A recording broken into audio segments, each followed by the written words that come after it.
And you watch these pictures coming out of Sydney, Australia, and you really have to ask yourself, AB, couldn't this just as easily be New York City?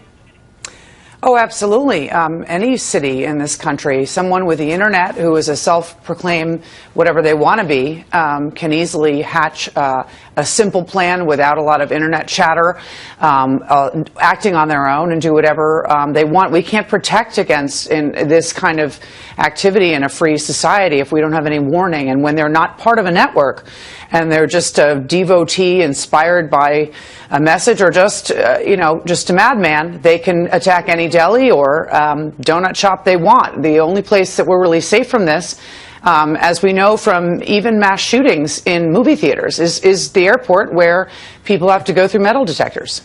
And Charlie, this is an interesting point AB brought up about a free society. This guy, Sheikh Haran, who we've been talking about, we have some pictures of him, some video. The reason we have those pictures and video is because this guy had been to court a number of times in Australia. He was a known radical. He, as a matter of fact, had sent very nasty letters to the families of dead Australian soldiers who had died in battle in Afghanistan.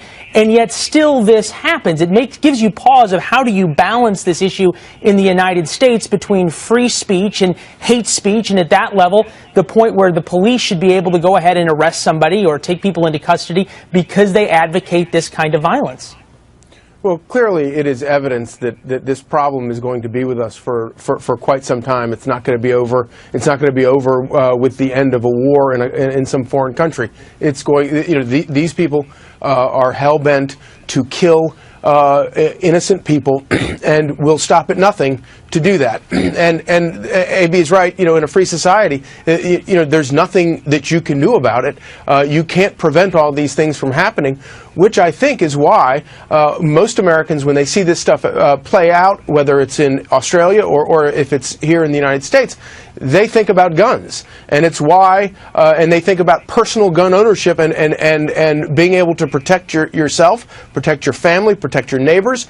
And it's why I think that a Gallup poll out, I think it was last week, showed that even among Democratic voters, support for gun rights in America is at its highest that it's been in 20 years, and that's a pretty staggering thing. But it will always be that balance, and I think it's sort of interesting that in Australia they have banned guns, just about all guns for personal ownership. Yet somehow this insane killer managed to get himself a shotgun that my understanding is that should have been banned, and it was part of the ban. Charlie, at least the reporting, at least so far, has been it was a sawed-off shotgun. After a couple of massacres in Australia, there was massive gun control in that country. A number of people turned in their weapons because they didn't want to have them anymore, and it was sort of hailed by gun control advocates as the poster child for the way things should be, and a number of folks said, well, this is what should happen in the United States. AB, what does it say that despite all that gun control that they have in Australia, you have some guy with a sawed-off shotgun walk into a cafe?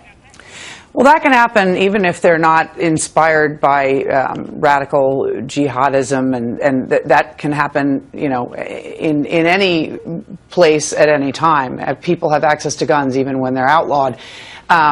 Different kinds of them are. I think what we need to recognize here in this country is that we are going to be dealing with homegrown terrorists and radicalism in this country that starts here. It's inspired by people overseas, but it begins here. It's not necessarily plots that make it here from groups like ISIL overseas. So that's something that we're going to have to devote resources to. When you mention that this guy had a record and the police knew who he was, we obviously can't devote all our resources tracking everyone who's been leaving a trail online of their devotion to jihadism. But we have to focus our attention on people that are paying attention to those groups and might want to begin something here.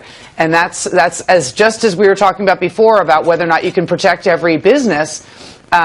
or public place, that's a balancing act. Charlie, I want to give you the last word on this. There in Washington, as you talk to your sources and folks in law enforcement, do you get the sense that the United States is, number one, in our intelligence community, is number one, really worried about an attack like this? And number two, do the folks in Washington from the FBI and the CIA and the NSA feel that they have the resources to be able to stop it? Because as they often say, that they have to be right every time, somebody like this only has to be right once. Well, I do think that incidents like this, episodes like this, tend to favor, put the wind at the back of the intelligence community. Conservatives in particular have been sort of wrought in recent years over all of the spying and the intelligence gathering from the government, and people were incredibly upset about what we learned, the lengths where the federal government was going to collect information about private citizens.